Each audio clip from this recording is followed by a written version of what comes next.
Assalamualaikum warahmatullahi wabarakatuh. Selamat sore Bapak Ibu sekalian. Pada kesempatan kali ini kita akan berdiskusi mengenai penggunaan Cisco Webex pada kegiatan rapat dan KBM. Bapak Ibu sekalian, kita tahu bahwa pada masa-masa seperti ini sulit untuk kita melakukan pertemuan secara langsung. Maka jalan satu-satunya yaitu dengan menggunakan panggilan video atau daring. Nah, pada pertemuan kali ini kita akan mendiskusikan bagaimana cara menggunakan Cisco Webex Meeting untuk kegiatan rapat dan KBM akan diberikan oleh presenter kita yaitu Bapak Hari Indarjoko sebagai pemateri. Untuk sebelumnya, sebelum Bapak Hari untuk mengulas mengenai penggunaan Cisco Webex, dimohon untuk para peserta untuk menonaktifkan mic selama jalannya Pak Hari Indarjoko memberikan materi, dan apabila ada pertanyaan nanti dapat dilaksanakan tanya jawab setelah Bapak Hari Indarjoko selesai memberikan pemaparan mengenai materi penggunaan Cisco Webex. Untuk menyingkat waktu, saya persilakan kepada Bapak Hari Indarjoko untuk memberikan penjelasan mengenai penggunaan Cisco Webex untuk kegiatan rapat dan KBM. Monggo Pak Hari Indarjoko. Oke, terus Bapak Ibu yang berhormati, Assalamualaikum warahmatullahi wabarakatuh. Bapak Ibu, kita mulai terkait pemaparan saya tentang Cisco Webex. Bapak Ibu, pada waktu seperti ini, kondisi pandemi COVID-19, maka tidak mungkin kita itu untuk datang ke sekolah. Maka penyampaian materi tetap harus kita berikan. Bagaimana caranya supaya materi sampai ke anak-anak? Maka perlu adanya presentasi atau menyampaikan materi secara daring. Untuk penyampaian materi secara daring, Bapak Ibu, kita perlu beberapa konten yang kita pakai, yang digunakan. Antara lain bisa menggunakan Cisco Webex ini. Bapak Ibu, saya tampilkan materi saya sebentar, saya ambilkan.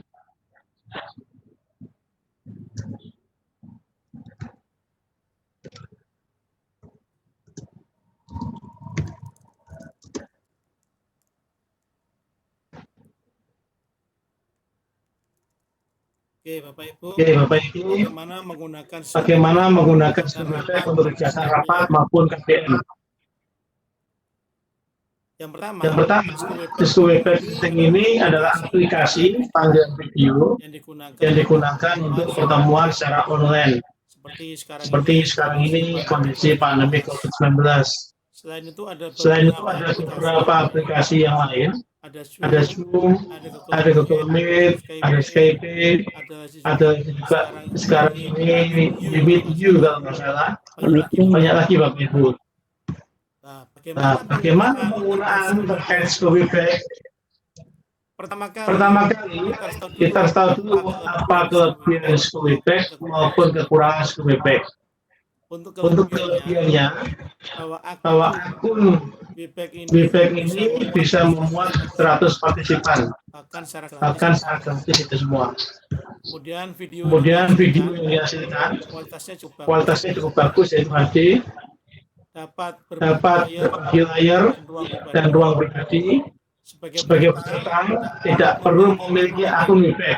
Nah, ini yang penting ini. Mengapa?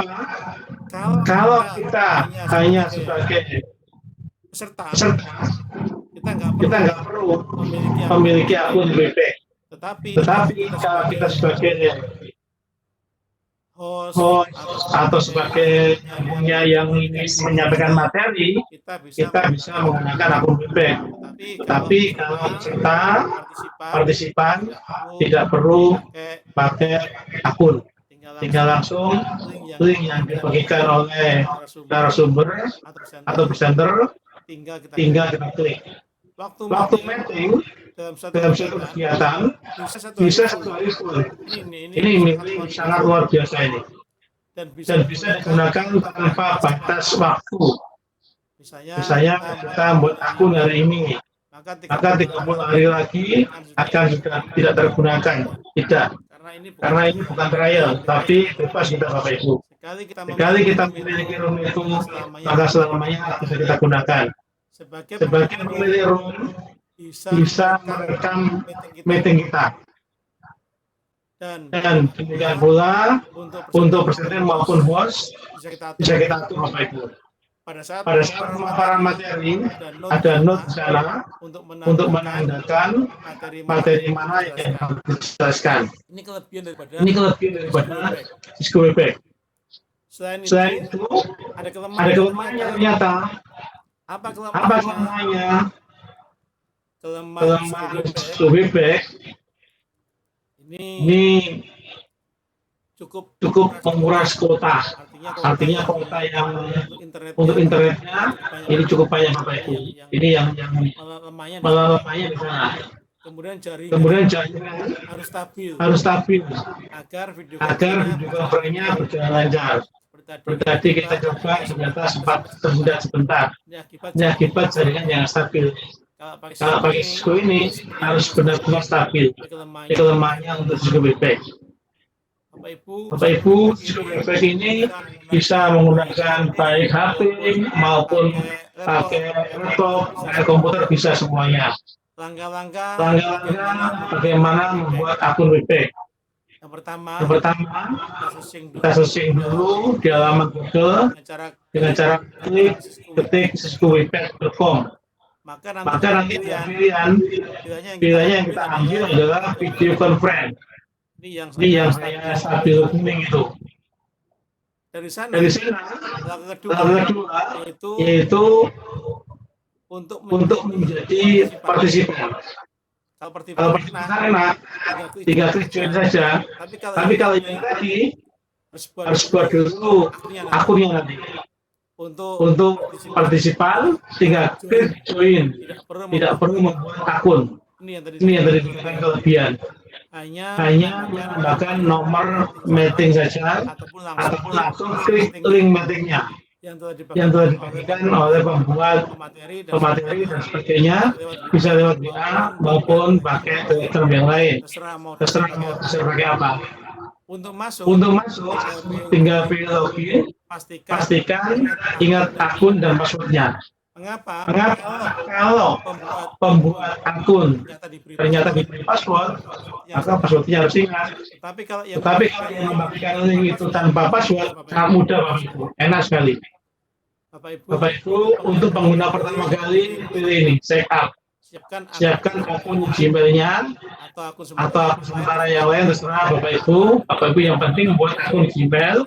Untuk apa ini? Untuk bisa masuk ke dalam Google-nya, bisa membuat Cisco Webex-nya. Oke Bapak Ibu, setelah menambahkan email akan ada negara seperti ini. Setelah kita masuk Bapak Ibu, ini ada keterangan di bawah. Nanti akan ada nama negaranya Bapak Ibu. Namanya siapa? Usernya silakan. Nama user yang dicantumkan. Misalnya ini sebagai nama saya Indra Joko, Ari Indra Joko. Bapak Ibu yang menghormati, setelah selesai, maka akan ada pemberitahuan melalui email. Periksa email Bapak Ibu yang telah masuk dan pernah masuk. Di sana ada pemberitahuan harus memulai meeting dengan menambahkan password untuk akun kita. Seperti ini Bapak Ibu. Bagaimana yang nggak pakai password nggak masalah, bisa pakai password, bisa tidak. Ini keunggulan kita pakai Cisco Webex. Bapak Ibu, langkah pertama selesai. Selanjutnya, Selanjutnya, langkah kedua yaitu membuat schedule. untuk apa Untuk apa schedule schedule ini? manakala Kita rapat atau menjelaskan pada anak kita KBM, untuk KBM, misalnya untuk besok jam 9 pagi, maka kita bisa membuat schedule pukul 9. Sehingga anak bertahu kalau besok meeting jam 9. Di sana Bapak Ibu, ini Kak putus ini Bapak Ibu sebentar. Sana schedule-nya seperti ini. Nanti muncul schedule itu langkahnya bisa perlu mengingat waktunya.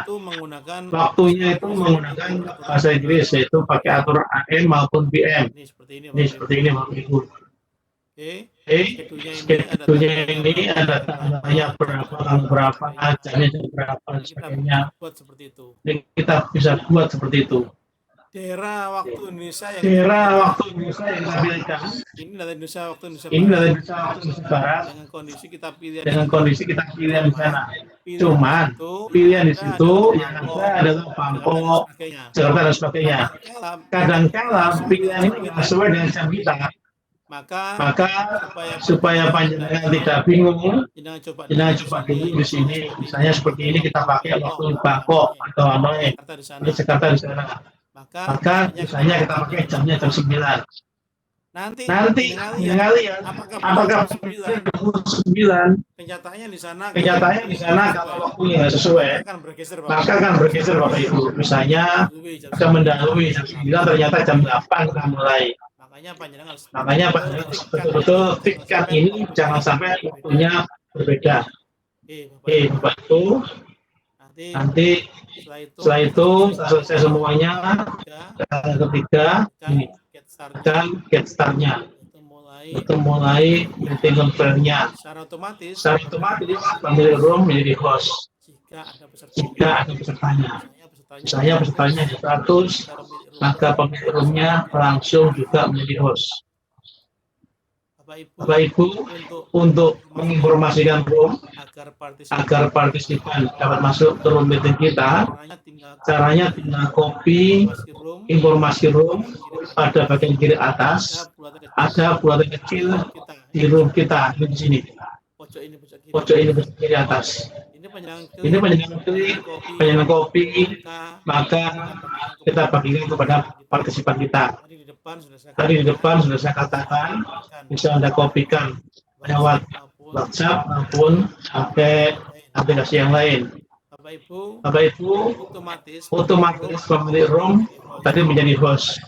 Dan kita dapat menjadikan partisipan yang kita pilih menjadi presenter ataupun memerankan menjadi host. Caranya bagaimana? Caranya bisa pilih nama partisipan yang kita inginkan, klik kanan, kemudian klik change role to. Ada pilihan presenter atau host di sana. Maka ini hostnya berganti. Bapak Ibu yang menghormati, untuk share konten materi hanya dapat dilakukan oleh partisipan yang menjadi presenter atau host. Selain presenter atau host, yang lain tidak bisa. Misalnya ada 50 orang, semuanya partisipan. Di sana juga ada hostnya, ada presenternya yang berhak menampilkan materi, meng-share materi, hanya diizinkan presenter atau host saja. Yang lain tidak diperkenankan. Bapak Ibu, untuk supaya suara pada saat kita menjalankan video conference tidak mengung. Mengapa mengung di sana? Karena semua mikrofonnya nyala. Maka kita sebagai pemilik akun, sebagai host, bisa mengklik untuk mute all-nya, sehingga tidak semuanya bisa bicara.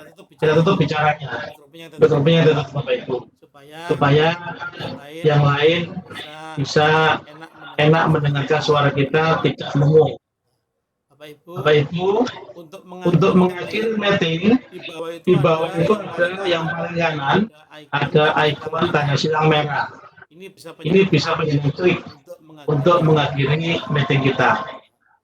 Bapak Ibu yang saya hormati, itu sekiranya yang bisa saya sampaikan terkait materi pemanfaatan untuk Cisco Webex sebagai meeting maupun untuk pembelajaran KBM pada anak-anak kita. Terima kasih Bapak Ibu. Saya tutup sebentar untuk materi saya biar tidak mengganggu. Oke, Bapak Ibu mungkin ada pertanyaan, kami kembalikan kepada moderator. Silakan. Terima kasih Bapak Hari atas penjelasannya. Di sini ada chat Pak Hari tadi sebelum diakhiri ada pertanyaan yaitu dari Bu Eka menanyakan, yaitu yang pertama, apakah pada Cisco Webex meeting ini hanya mampu untuk menampung 100 partisipan? Bagaimana misalkan pesertanya lebih dari 100? Kemudian mengenai lagi yang kedua yaitu untuk tadi jamnya ya Pak, tadi jamnya dikatakan seharian. Apakah bisa di dalam schedule itu bisa disetting untuk pertemuan tuh berapa jam? Itu pertanyaan dari Pak Eka. Monggo Pak Ari untuk bisa menjelaskan. Terima kasih. Ada Bu Eka. Pertanyaan cukup bagus. Yang pertama, apakah bisa digunakan partisipan itu menurut 100 misalnya? Bisa Bu Eka. Jadi partisipan ini bahkan 1000 bisa. Cuma di sana kalau lebih 100 maka akan dibuatkan room baru sehingga ada berbagai room. Sekarang ini misalnya ada pelatihan di Jawa Timur itu terkait buku. Di sana pesertanya banyak supaya ada 1000 lebih itu. Maka dibuat berbagai room. Tapi tetap yang bicara hanya satu. Artinya presenter dan hostnya itu hanya satu. Cuman roomnya dibagi menjadi 10. Tiap room bisa 100 mereka. Yang kedua, waktu. Schedule waktu. Memang nggak terbatasi waktu. Makanya di sana ada schedule. Kalau panjenengan misalnya besok pagi mau mengadakan rapat atau besok pagi mau mengadakan PBM, KBM dengan anak kita janjian kita buat schedule-nya. Jadi jam 9 kita mulai, berakhir selama 2 jam pelajaran misalnya, atau 2 jam bersih, mulai jam 9, jam 11 selesai. Ini bisa disetting semuanya. Sehingga kondisi ini enak. Sehingga pas waktunya selesai. Itu sekiranya Bapak Ibu yang bisa jelaskan, saya jawab. Mungkin ada yang lain, silakan. Ya. Jadi itu jawaban dari Pak Ari bahwa apabila ada peserta lebih dari 100%, 100 partisipan, berarti bisa dibuka untuk room yang baru, nggih Pak nggih. Ya. Kemudian masalah untuk waktunya, apabila misalkan mengadakan KBM, maka ada di proses penyetingan. Jadi bisa di-share terlebih dahulu kepada misalkan ke siswa nggih Pak nggih. Jadi sebelum agenda dimulai, jadi mereka sudah mengetahui dengan informasi atau pemberitahuan terlebih dahulu. Mungkin ada lagi Bapak Ibu pertanyaan terhadap penggunaan Cisco Webex meeting ini. Ya, sekiranya sudah cukup jelas pemaparan hari ini. Pak Ari, bisa saya tutup nggih? Ya. Jadi Bapak Ibu sekalian, untuk pemaparan hari ini mengenai penggunaan Cisco Webex meeting pada masa pandemi ini merupakan salah satu cara panggilan video sehingga transfer informasi terus berlangsung. Jadi walaupun kita tidak boleh mengumpulkan massa, tetapi dengan menggunakan salah satu Cisco Webex meeting, semua informasi, semua ilmu yang akan kita berikan kepada siswa akan tetap berjalan. Demikian Bapak Ibu, acara kami akhiri. Sampai jumpa kembali pada diskusi yang lebih menarik lagi. Selamat sore. Assalamualaikum warahmatullahi wabarakatuh. Waalaikumsalam. Terima kasih Bu. Semuanya Bapak semuanya terima kasih. Assalamualaikum. Silakan. Silakan.